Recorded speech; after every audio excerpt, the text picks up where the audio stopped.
এখন প্রমাণ ছাড়া শোনেন, প্রমাণ ছাড়া 6 মাস এটা তো ঠিক আছে, প্লেয়ারদের কথা হচ্ছে প্রমাণ ছাড়া করেছেন, কারেক্ট, কিন্তু একটা একটা investigation unit with a retired জাজ, ওনারা তো একটা, আমি মনে করি না যে ওনারা একটা মানে রিপোর্ট করবে যেখানে কোনো বেসিস নাই। আমি জানি না, আমি রিপোর্ট দেখিনি। আমার দায়িত্ব হচ্ছে যে ওই রিপোর্ট 900 পৃষ্ঠার রিপোর্ট, তারা 8 মাস ধরে ইন্টারভিউ নিয়েছে 60 জনের উপরে, তাদেরও ইন্টারভিউ নিয়ে তার একটা উপনীত হয়েছে একটা রেজাল্টের। সেই রেজাল্টে কিন্তু আমরা বলে দিচ্ছি না তারা দোষী, আমরা করেছি কি সেটা আবার আমাদের ইন্টিগ্রিটি ইউনিটকে দেওয়া হয়েছে। ওয়ার্ল্ডের বেস্ট যে লোক আইসিসিতে ছিল অ্যালেক্স মার্শাল, তার মতো এক্সপিরিয়েন্স লোকের কাছে দেওয়া হয়েছে।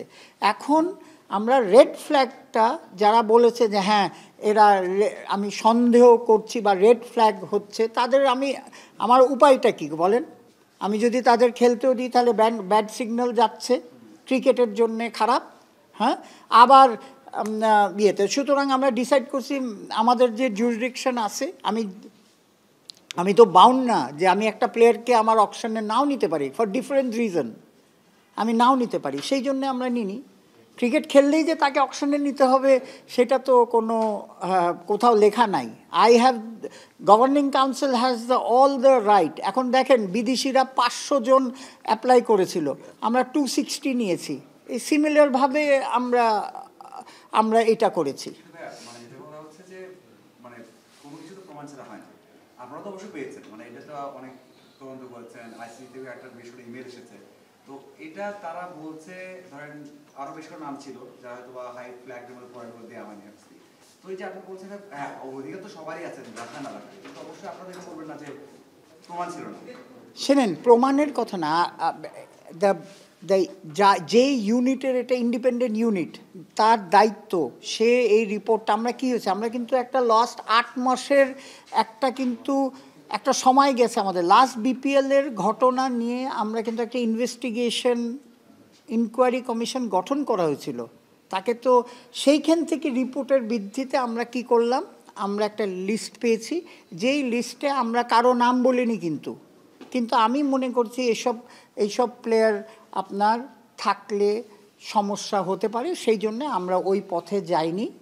আমরা very simple, and we are not saying যে তারা দোষী, তাদের টাইম আছে। এখন যেইভাবে ক্রিকেট বোর্ড অ্যান্ড ইন্টিগ্রিটি যেই প্রসেসে ওদের অপরচুনিটি দিবে, তাদের তাদের প্রমাণ করতে, হ্যাঁ আপিল করা সব আছে, কিন্তু রাইট নাও আমার কাছে এছাড়া কি অপশন আছে আপনারাই বলেন। দুইটা বিষয়, একটা বলছেন যে স্বাধীন তদন্ত কমিটি 8 মাস ধরে আপনার তদন্ত করেছে, তারপরে অ্যালেক্স মার্শালের কাছে গিয়েছে। অ্যালেক্স মার্শালকে আলাদা করে কারো ইন্টারভিউ করেছে নাকি ওই শুধু রিপোর্ট? এটা তো শোনেন, আপনারা জানেন যদি এইগুলি কিন্তু ইন্টিগ্রিটি ইউনিট হচ্ছে ইন্ডিপেন্ডেন্ট, এরা কাউকে কিছু বলে না। You see they are they are very experience. এরকম হয়তো যে ইন্টিগ্রিটি ইউনিটে আমি রেখেছি এমন জন যে আপনাকে রেখেছি যে আপনি you don't have experience, but we have brought the world best experience. ICC যে চালিয়েছে 8-9 বছর, তার থেকে তো এক্সপিরিয়েন্স লোক হতে পারে না। তো আমরা তার প্রসেস ফলো করা হচ্ছে। ফার্স্ট প্রসেস হচ্ছে এরা করছে, সেকেন্ড প্রসেস হয়েছে যে অ্যালেক্স মার্শাল করছে, এখনো কিন্তু আরও প্রসেস আছে আনটিল আপনি রেজাল্টে আসেন। আরেকটা বিষয় ভাই, শুধু হচ্ছে দেশি ক্রিকেটারদের তালিকা থেকে নাম বাদ দিলাম, বিদেশি ক্রিকেটাররা কি এর আওতায় আসেনি নাকি? এই বিদেশি ক্রিকেটারদেরও আমরা ইন্টিগ্রিটি ইউনিট থেকে আর যেখান থেকে করে তাদের থেকে আমরা ক্লিয়ারেন্স নিয়েছি, এবং এনি টাইম আমরা যে পাই তখন আমরা কিন্তু আজকে বলে দিয়েছি যে এনি টাইম এনি লোকের ব্যাপারে যদি আমরা কিছু কমপ্লেন পাই, we are very strict this year, আমরা immediately we will go into action, তাকে খেলতে দিব না, সোজা কথা। যেটা বলছিলাম, অনেকেই তো অভিযোগ আসছে যারা এখন পর্যন্ত প্রমাণিত কিন্তু হয় নাই, যদি প্রমাণিত না হয় ততদিন পর্যন্ত কি তারা ক্রিকেট খেলতে পারবে কিনা সেটা দেখেন। আমার দায়িত্ব খালি বিপিএল, এটা আমি অ্যাজ এ ডিরেক্টর যদি জিজ্ঞেস করেন এক কথা, আর যদি আমাকে বিপিএল গভর্নিং কাউন্সিল সেক্রেটারি হিসাবে জিজ্ঞেস করেন তাহলে একটা কথা। সেক্রেটারি হিসাবে আমি যেটা বলতে পারি যে আমার যে জুরিডিকশন আছে সেটার মধ্যে আমি খালি এনাদের দিছি। এখন ক্রিকেট বোর্ড নেক্সট প্রসেসে যাবে, এখন তারা প্রিমিয়ার লিগ খেলতে পারবে না, এনসিএল খেলতে পারবে, এটা যার যার, আপনি তো জানেন যে যার যার ইউনিট বা কমিটি তারা চালায়, এটা তারা বলতে পারবে। আপনার ডিপার্টমেন্টে খেলতে পারবে না, এই বিপিএলে খেলতে পারবে না। নেক্সট ইয়ার বিপিএলে আমি জানি না যে কী ব্যাপার, কিন্তু এই বিপিএলে right now this governing council has decided not to include them. এরকম আমরা শুনেছি, আসলে শোনা সবকিছু তো শোনা কথা, তো প্রমাণ আসলে এখনো পর্যন্ত হয়নি। অনেক অফিসিয়ালকে দেখলাম যে আজকেও এখানে অ্যাটেন্ড করেছে। আপনি প্লেয়ারদের ব্যাপারে ডিসিশনটা নিলেন, নিলামের আগে অফিসিয়ালদের ব্যাপারে একটা ডিসিশন নিয়ে যেত না?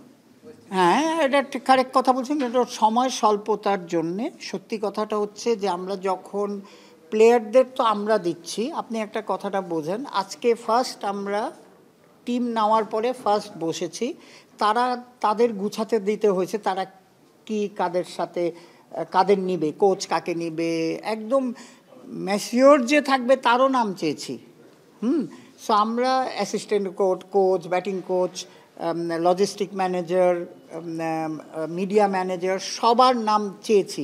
এই নামগুলি যদি আজকে আসতো 2-3 দিনের মধ্যে দেখবেন সব আমরা আবার পুশ করব যে কালকের মধ্যে যাতে পাই, এবং যাদের যাদের আপনার আমরা পাবো না তাদের আমরা বলে দিব।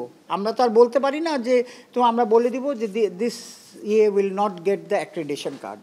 আরেকটা বিষয় মিঠু ভাই, ফিক্সিং নিয়ে আমাদের দেশে কোনো আইন নাই, অনেকে তো ফিক্সিং করছে, তারা ভয় পাচ্ছে না। এই ধরনের কথা অ্যাপ্রোচ সরকারকে আপনারা করবেন কিনা যে দেশে একটা এটা তো ক্রিকেট বোর্ড করেছে এবং করা অলরেডি করেছে, এবং আপনারা জানেন এই ব্যাপারে গভর্নমেন্টও আপনার স্ট্রিনজেন্ট সেই জন্য আপনি দেখবেন আমাদের অ্যাডভাইজারের কথা, সবাইয়ের কথা কিন্তু এক ট্র্যাক, যে আমরা কোনো এই ফিক্সিং টিক্সিং অ্যালাউ করবো না। আমরা চেষ্টা করতে পারি, আমরা যেটা চাচ্ছি এবার যথাসাধ্য 100% চেষ্টা করা।